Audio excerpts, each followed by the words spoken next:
Estabas, John Ackerman, en el uso de la palabra cuando te interrumpí, te la devuelvo ahora. Sí, entonces esto es la gran pregunta que nos tenemos que hacer, y en general esto de la transición democrática, la alternancia, ¿no? Cómo genera oportunidades para la rendición de cuentas y hasta dónde estamos desperdiciando de esa oportunidad, ¿no? Es la pregunta que yo me hago, pues. Miguel Ángel, yo quisiera comentar que cualquiera que sea el propósito que no aparece, el propósito oculto de la aprehensión de Hank, quizá el elemento más grave es que el ejército haya sido la fuerza pública que lo aprendió. Y del modo en que lo aprendió. Del modo que lo aprendió, sin orden de aprehensión, orden realizando de un cateo para entrar a la casa de Hank Ron, es decir, de una manera ilegal, tremendamente ilegal. Lo que implicaría que el jefe del ejército, el jefe supremo de las Fuerzas Armadas, que es el presidente de la República, tendría que haber dado la orden de aprenderlo. Claro. En esas condiciones de ilegalidad, además. Y si no dio la orden del presidente, el asunto sería muy grave, porque implicaría que mandos del ejército, no sabemos de qué nivel, están actuando por su propia cuenta. Sí, la explicación que da el propio ejército, la Secretaría de la Defensa Nacional, es pueril. Recibieron una llamada anónima, una denuncia ciudadana, diciendo que había a las afueras de un hotel, respecto del cual yo no alcanzo a establecer el vínculo entre el hotel y la casa. Pues confesaron inmediatamente, es la historia. Sí, y entonces, imaginen ustedes si esto fuera cierto, ¿cuántas salidas en falso tendría que hacer tropa del ejército? Porque menudearían las llamadas del público cuando ve algo, una situación riesgosa, llama al cuartel más próximo, al cuartel militar más próximo, y vienen los soldados. Eso no es posible, eso no es así no funcionan las cosas.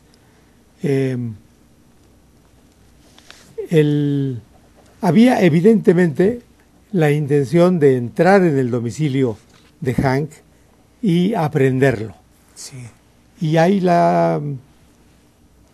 el agravamiento, la circunstancia agravante, denunciada por Hank en un manuscrito que pudo hacer llegar a su familia y luego a los medios de información, y la versión de la propia señora Amaya de Hank, la señora Elvia Amaya, de que las armas le fueron sembradas, como ocurrió, ya recordaba John, el quinazo, el asalto a la casa de Joaquín Hernández Galicia en enero de 1989, antes de que el gobierno de Salinas cumpliera siquiera 2 meses.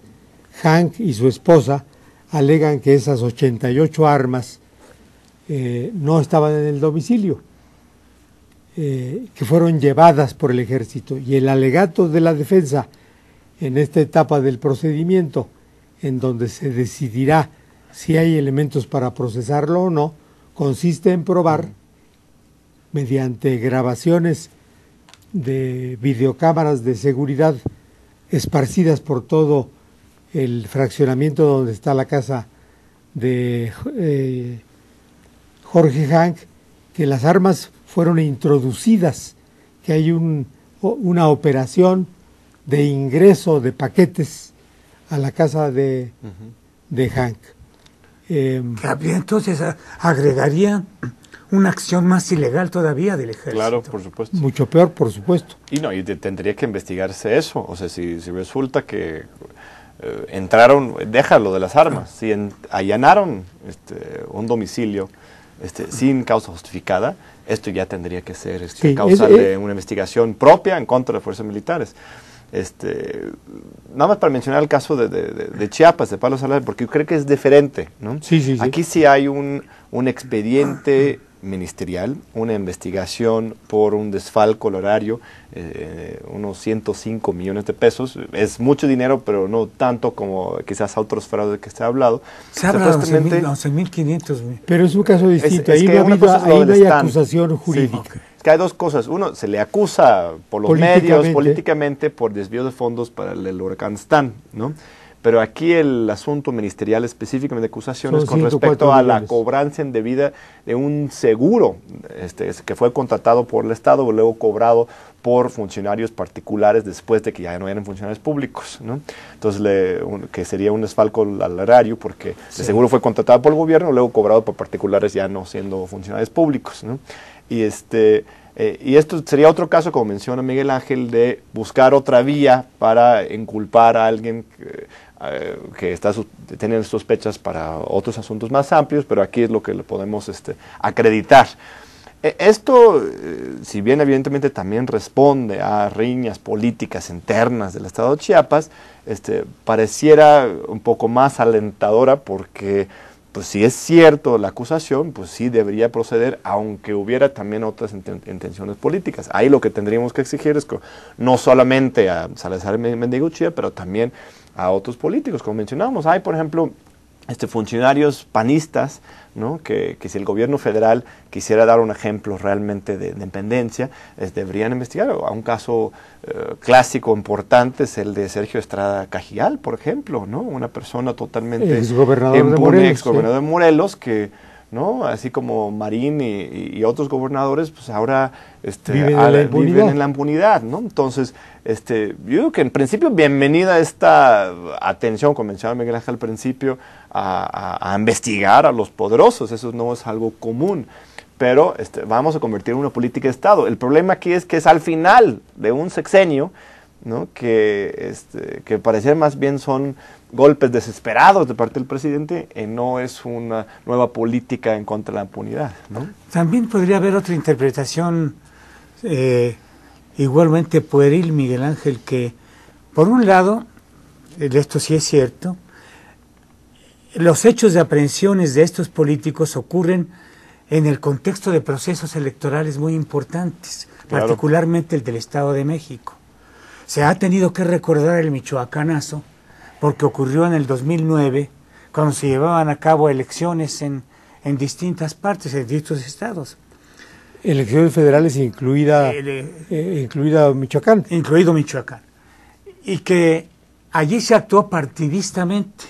La mayoría de los funcionarios y políticos detenidos pertenecían al Partido de la Revolución Democrática. Y ya fue acusado el Ejecutivo Federal de estar actuando a favor de su partido en contra de un opositor importante. Y ahora está ocurriendo, a lo mejor es una de esas casualidades que no vale mucho la pena tomar en cuenta, pero se procede contra Martín Orozco y se le acusa entonces de que está a favor de un partido. Pero también en el caso de Hank Ron, el otro partido se había castigado, el PAN y el PRI.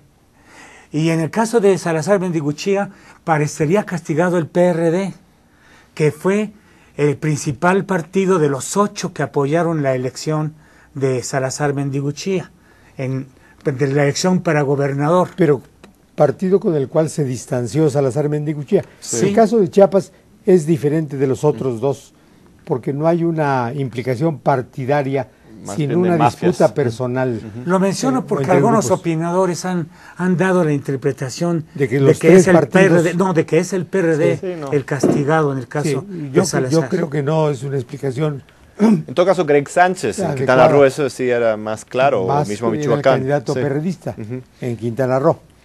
Hay que recordar que la acusación contra Martín Orozco es una acusación vieja. Él ya estuvo Sí. sometido a indagación ministerial, incluso tenía una orden de aprehensión en su contra que le hubiera impedido ser candidato a gobernador como fue.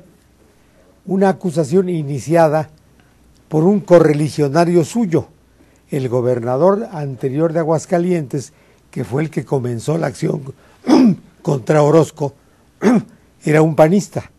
Ahí había una disputa entre grupos internos del PAN en Aguascalientes. Y le tocó al gobernador priista, una vez transcurrido el episodio electoral, ejecutar las consecuencias legales de la acusación iniciada bajo el régimen panista. De modo que allí no se sostiene el argumento de que el PRI ataca al PAN, porque el origen del asunto se inscribe en una querella interna en Acción Nacional. Hay, sin embargo, muy claras implicaciones políticas, más que en el caso de Martín Orozco, en los casos de Chiapas y de Baja California, porque en el caso de Baja California, como lo veremos cuando abordemos dentro de un momento, después de una pausa, el proceso electoral en el Estado de México, hay una presencia de Baja California y de Jorge Hank en la campaña priista del Estado de México, pero tenemos que hacer una pausa antes de continuar.